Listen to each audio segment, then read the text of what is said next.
بر بنیاد گزارش‌ها این کارخانه تولید روغن نباتی پنبه‌دانه در سال 1352 خورشیدی تأسیس شد و پس از سالها فعالیت در دهه 70 از اثر جنگ‌های داخلی در کشور از فعالیت باز ماند.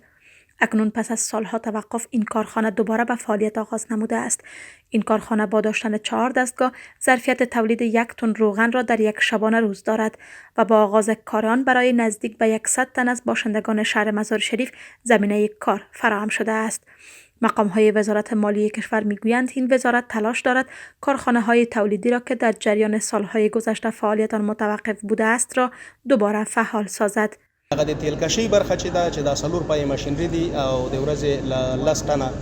خام موادو ته ضرورت لري چې بیا په نتیجه کې 1 ټن او 100 کیلوګرامه غوړي تولیدېږي ترې یعنی خالص غوړي او دا بیا دلته زموږ او ساسو د عامو ولسونو غریبو او فقیرو هیوادوالو ته په نازل نرخ باندې عرضه کیږي تر څو په بازار کې د نرخونو کنټرول هم وشي او با کیفیته غوړي بازار ته عرضه. زموږ د بلخ د پنبې او نباتي غوړیو دولتي شرکت چې د ډیر مودې راپدې خو غیر فعال و اوس کوم چار څلور پایه ماشینونه چې د ازبکستان هیواد څخه راوړل شوي و په ډیر کم ظرفیت باندې مو هغه ابتدایي فعالیتونه شروع. بازرگانان بلخی نیز فعالیت دوباره این کارخانه را در شرایط کنونی اثرگذار می‌دانند و تاکید دارند که با فعالسازی این گونه فابریکات در کنار اشتغالزایی برای شهروندان بخش زراعت در کشور نیز رشد خواهد کرد.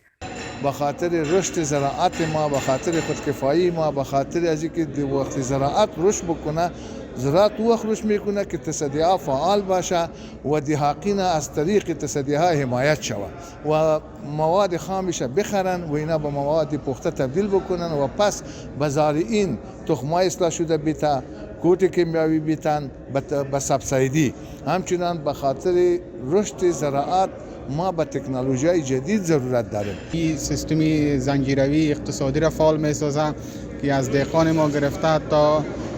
کسبکار ما که مثلا پخته میخره تا کسایی که مثلا در این فابریکات کار میکنه تا مالدار ما دیگه خلاص یک سطح اقتصادی داخلی را بلند میبرم. خودی از این تولید روغن کی هست بالاترین و با کیفیت ترین روغن ما میتونیم در سطح خاورمیانه نه در سطح افغانستان تو در سطح خاورمیانه که 22 کشور است ما میتونیم رقابت داشته باشیم. پیش از این وزارت مالیه از آغاز فعالیت کارخانه سیلو در پایتخت کشور نیز خبر داده بود که به گفته آنان در کنار اشتغالزایی برای شهروندان زمینه تولید نان با کیفیت و با قیمت ارزان را برای مردم فراهم ساخته است.